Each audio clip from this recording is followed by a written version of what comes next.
Welcome back everybody. Pakistan की ख़वातीन के हम अक्सर बात करते रहते हैं। कल भी हमने आपकी मुलाकात एक माउंटेनियर से कराई थी। पाकिस्तान की ख़वातीन भी मर्दों से बिल्कुल पीछे नहीं हैं, और चाहे वो मुश्किल मैदान हो या फिर आसान, ख़वातीन अपना किरदार ज़रूर अदा करती हैं। पाकिस्तान के लिए हमारे लिए बहुत खुशी की बात होती है। पाकिस्तानी ख़वातीन की टीम ने फ़िलहाल अभी जो खबर आपको बताने लगी हूँ, K2 पर चढ़ाई के लिए अपनी मुहिम का आगाज़ कर दिया। टीम में शामिल हैं जी अनम अजीज़, आमना और सिद्दीक़ा हनीफ, और इसके अलावा कुछ इनके मेंबरान मजीद भी हैं। इमेजिन क्लाइम के नाम से ये कैंपेन का आगाज़ किया गया, और इनकी इमेजिन क्लाइम की जानिब से 45 डेज़ के लिए ऑर्गेनाइज़ किया गया है ये जो कैंपेन है, और इसकी क़यादत शरबाज खान कर रहे हैं, जो कि पाकिस्तान आर्मी की तरफ से इसको स्पॉन्सर किया गया है। टीम की सरबराह जो है अनम अजीज़, उन्होंने ये कहा कि ख़वातीन की टीम में शामिल होना ख़वातीन का टीम में शामिल होना ये मजबूत बनाता है एक मुआशरे को भी, और मुआशरती रवायात और नॉर्म्स को तोड़ने के बराबर है। ये K2, जिसे वहशी पहाड़ी के नाम से जाना जाता है, इसे सर करना माउंट एवरेस्ट से भी ज़्यादा मुश्किल समझा जाता है, इसमें कोई शक नहीं है। बिल्कुल इसको वहशी पहाड़ जैसे उन्होंने कहा है, ये दुरुस्त ही कहा जाता है। अच्छा, एक और ख़बर है जी हमारे पास हैदराबाद से।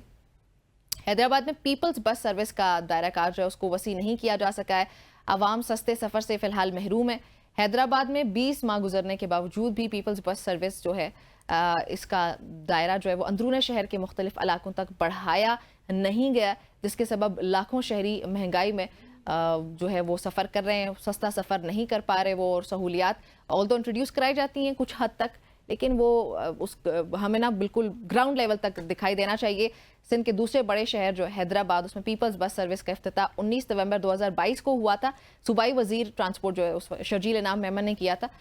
एनी हाउ इसमें मजीद बेहतरी कोई सामने नहीं आई है, और जो है वो गवर्नमेंट से रिक्वेस्ट होती है कि दायरा कार उसको वसी किया जाए ताकि आम आवाम भी उससे फ़ायदा उठा सकें। अच्छा, एक और इंटरेस्टिंग खबर है, आपने यकीनन सुना होगा, बहुत सारे लोग होते हैं हमारे, कोई ना कोई ज़रूर जानने वाला होता है जो कि मिर्गी का शिकार होता है, मिर्गी की मर्ज उसको लाहक होती है, और ये भी कहा जाता है कि इसका कोई इलाज नहीं है। लेकिन अभी इंटरेस्टिंगली इसका इलाज, एक तरह से आप कह सकते हैं कि उस पर एक्सपेरिमेंट जारी है, और इलाज कुछ हद तक मुमकिन भी है। मिर्गी दिमाग का दौरा होता है, जिसमें आपके दिमाग के अंदर कुछ केमिकल रिएक्शंस हो रहे होते हैं, कुछ तब्दीलियाँ हो रही होती हैं, कुछ चेंजेस होते हैं, जिसकी वजह से दौरा या झटका होता है कि इंसान को, और वो एकदम से कोलैप्स कर जाती है उसकी बॉडी। पाकिस्तान में कम से कम जो है कम बेश 24 लाख के कुछ ये फिगर है, इन लोगों को मिर्गी का मर्ज लाहक होता है, और इस मर्ज की बदकिस्मती ये समझें कि, या फिर मुआशरे की कम इल्मी समझें कि अभी तक इस दिमागी आर्जे को बीमारी के अलावा कुछ और ही समझा जाता है हमारे यहाँ, लेकिन इस मर्ज को मर्ज ही नहीं माना जाता है। तो इसीलिए मिर्गी से बचाव की दुनिया की अभी पहली डिवाइस जो है वो बरतानिया में इंट्रोड्यूस करवाई गई। एक जो इस मर्ज का शिकार 13 साल लड़का है, उसके सर में ये डिवाइस लगाई गई है, और ये जो डिवाइस है लगने के बाद लड़के को दिन के वक्त पड़ने वाले जो मिर्गी के दौरे थे वो 80% तक कम हो चुके हैं। और डॉक्टर्स ने ये बताया कि इस डिवाइस जो है वो दिमाग को मुसलसल इलेक्ट्रिकल सिग्नल्स भेजती रहती है, जिससे अबनॉर्मल सिग्नल्स को रोकना मुमकिन हो जाता है। जैसे जब आपका दिमाग कोलैप्स करने लगा होता है, तो वो सिग्नल्स को, वो नेगेटिव सिग्नल्स को आप कह सकते हैं काउंटर का डिवाइस, जिसकी वजह से मरीज जो है वो बेहतर हो जाता है। अच्छा, ये तो कुछ अच्छी और बुरी खबरें कुछ था हमने जो आपके साथ शेयर की है। बाकी अभी गर्मियाँ हैं और हमारी बॉडी डिहाइड्रेट हो जाती है, हमारी स्किन डिहाइड्रेट हो जाती है, और हमारी स्किन के बहुत सारे मसाइल होते हैं। आई एम श्योर जो इस वक्त घर पे बैठी मेरी बहनें ख़वातीन हमें देख रही हैं, उनके स्किन के बहुत सारे मसाइल होंगे लाजमी तौर पे। अब स्किन के मसाइल को डिस्कस करना है जी। हमें ज्वाइन किया है डर्मेटोलॉजिस्ट, हमारे गेस्ट हैं स्टूडियो में, डॉक्टर मुबशिर डर्मेटोलॉजिस्ट हैं। उनसे जानते हैं कि क्या इस वक्त गर्मी की वजह से स्किन को मसाइल का सामना करना पड़ सकता है। अस्सलाम वालेकुम डॉक्टर साहब। वालेकुम सलाम। कैसे हैं आप? आई एम गुड अल्हम्दुलिल्लाह। अच्छा, गर्मी की वजह से हमारी स्किन समेत मेरी तो ये बहुत मसाइल का शिकार हो जाती है हमारी स्किन। क्या क्या मसाइल जो सिर्फ गर्मी की वजह से हो रहे हैं? देखिए मैडम, जो सबसे बड़ा इशू आता है गर्मी में वो होता है हमारा सन एक्सपोजर। होता क्या है कि हमारे जो सूरज की किरणों में उसकी इंटेंसिटी जो अल्ट्रावायलेट रेज की है वो बढ़ चुकी होती है, जिसकी वजह से स्किन डैमेज होती है। जो इम्पोर्टेंट चीज़ है जो पब्लिक को बताना ज़रूरी है वो ये है कि हमारी स्किन जो है वो सबसे ज़्यादा डैमेज जो है वो सन रेज से होती है। सन रेज में अल्ट्रावायलेट रेज होती हैं, जिसकी वजह से क्या होता है कि वो स्किन के ऊपर आके स्किन के ऊपर पिगमेंटेशन कॉज करती हैं, स्किन के ऊपर रिंकल्स कॉज करती हैं, और उसके साथ ही होता है कि उनकी स्किन के ऊपर एजिंग साइन लाना शुरू हो जाते हैं। आप देखते होंगे कि जो लोग हिली एरियाज़ में रहते हैं तो उनका क्या होता है जी, उनकी स्किन के ऊपर रिंकल्स जल्दी आ जाते हैं। उसकी रीज़न ये बनती है कि वो दे आर नियर टू सन, सूरज के करीब होते हैं हिली एरियाज़, तो इस वजह से जो उनकी स्किन है उसके ऊपर रिंकल जल्दी आ जाते हैं। हम अगर मैदानी इलाकों की बात करते हैं तो वहाँ पे ये प्रॉब्लम आता है स्पेशली गर्मियों में, क्योंकि सूरज की किरणों में अल्ट्रावायलेट रेज बहुत तेज़ होती हैं। उसकी वजह से क्या होता है पिगमेंटेशन बढ़ जाती है, जिसको हम आम जबान में छाया बोलते हैं। तो ये सबसे बड़ा डैमेज है जो कि समर सीजन में हमें फेस करना पड़ता है ड्यू टू सन रेज और ड्यू टू ये जो हमारी हीट इससे है। लड़ने के लिए बेहतरीन तरीका सनब्लॉक का इस्तेमाल है। सबसे बेस्ट तरीका सन ब्लॉक का इस्तेमाल है। इसमें बहुत सारी मिथ्स भी हैं। अब मुझे खुद भी पर्सनली मैं सनब्लॉक लगा लिया करती हूँ और बस निकल गई और ये वो ना, तो मेरी उस रोज किसी डर्मेटोलॉजिस्ट से बात हुई तो उन्होंने कहा कि इसको 2-3 घंटे के बाद धोना है इसको। ऐसा नहीं होता कि आप उसको पूरा दिन लगा लो तो वो आपकी स्किन के लिए बिल्कुल अच्छा है। तो ऐसा कुछ होता है? जी बिल्कुल, उन्होंने ठीक बताया आपको, लेकिन साथ ही है कि मैं थोड़ा सा ऐड करूंगा उस बात में, वो ये कि आप जब ज़्यादा देर सूरज में रहते हैं, मतलब ज़्यादा देर बाहर रहते हैं, तो सन ब्लॉक की अल्ट्रावायलेट रेज को ब्लॉक करने की एक सर्टेन कैपेसिटी है।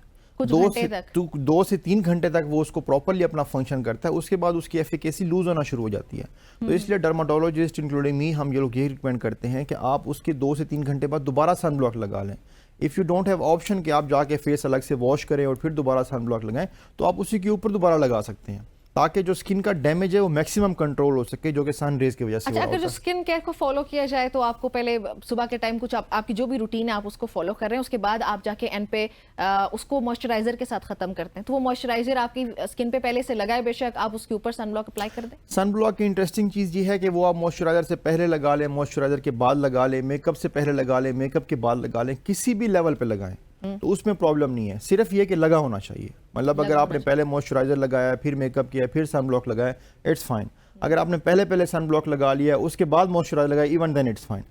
प्रॉब्लम जो हमारी रिकमेंडेशन कर लें 2-3 घंटे बाद, 2-3 घंटे बाद फ्रेश कर लें और फेस के ऊपर लगा होना चाहिए। This is what required is. अच्छा, क्वांटिटी के बारे में भी बहुत सारे मसाइल होते हैं, बिल्कुल हम लोग थोड़ा थोड़ा कंजूसी से लगा रहे थे, उसकी कोई सर्टेन अमाउंट है जो कि जरूर लगानी चाहिए, राइट? देखिए सन ब्लॉक में हाँ बिल्कुल आप ठीक कह रही हैं, 2 चीज़ें होती हैं। एक तो ये कि उसका जो SPF है, जिसको हम सन प्रोटेक्शन फैक्टर बोलते हैं, वो कितना है ये मैटर करता है। दूसरी बात है कि कितनी क्वांटिटी लगाई हुई जो आप बात कर रही हैं। पहली बात तो ये कि जो सन प्रोटेक्शन फैक्टर है वो बेहतर होना चाहिए। फॉर एग्जांपल जी मिनिमम भी 60 एंड अबव होना चाहिए। अच्छा, 50 डजंट वर्क? 50 वर्क्स, बट ये कि उतनी रिक्वायर्ड जो हमारी, जितनी हमारे इस रीजन की, हमारे और जो हमारा इस्लामाबाद रीजन है, इसकी जो कैपेसिटी और रिक्वायरमेंट है सन रेज को ब्लॉक करने की, उसके लिए 60 एंड अबव होना चाहिए।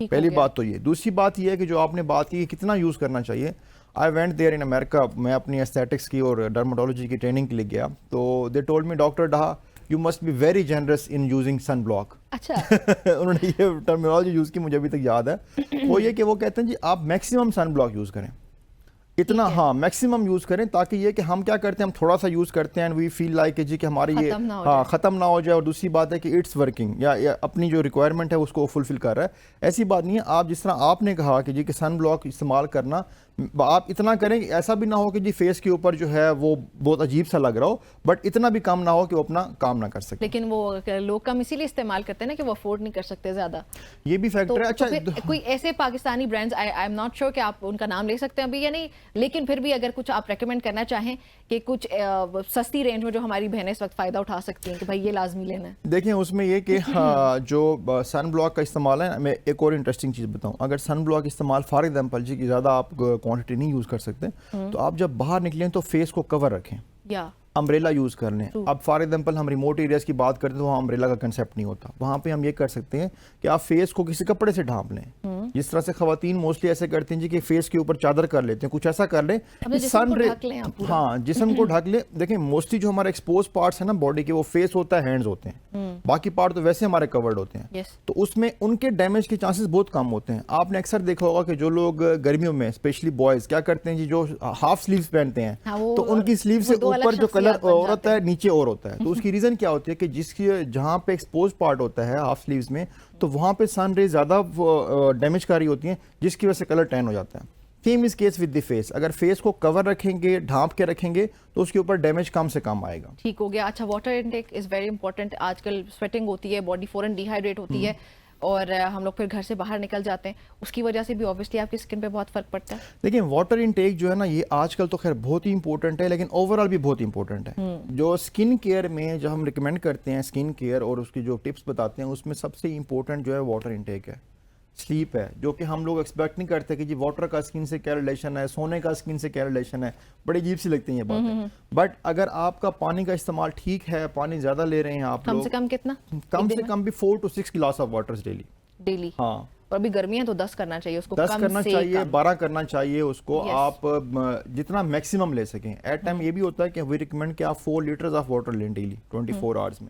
ठीक है। उसमें यह है कि जो होता क्या है जी कि एक तो जो वाटर इनटेक आजकल के दिनों में हीट वेव से बचाता है, हीट स्ट्रोक से बचाता है आपको। ठीक। दूसरा ये है कि जो other parts of body damage हो सकते हैं, जिस तरह अगर आप वाटर कम हो, पानी कम हुआ है, गर्मी की शिद्दत बढ़ गई है, तो कार्डियोजेनिक शॉक में जा सकते हैं, उससे बचता है। अलॉन्ग विद दैट आपकी स्किन जो है वो भी हाइड्रेट रहती है। माजत के साथ वक्त खत्म हो गया, बहुत शुक्रिया आपका हमें ज्वाइन करने के। नाज़रीन, ये गुफ्तगू आपने सुनी है, आई होप सो कि जो बहनें इस वक्त हमें देख रही थी वो जरूर इससे फायदा उठाएंगी, और एटलीस्ट अगर आप सनब्लॉक भी अफोर्ड नहीं कर सकते तो घर से बाहर निकलते हुए अपने पूरे जिस्म को, अपने चेहरे को भी ढक लिया करें। प्रोग्राम का वक्त खत्म हो गया, इजाजत चाहती हूँ। अपना और अपनों का बहुत सारा ख्याल रखिएगा। अल्लाह हाफिज।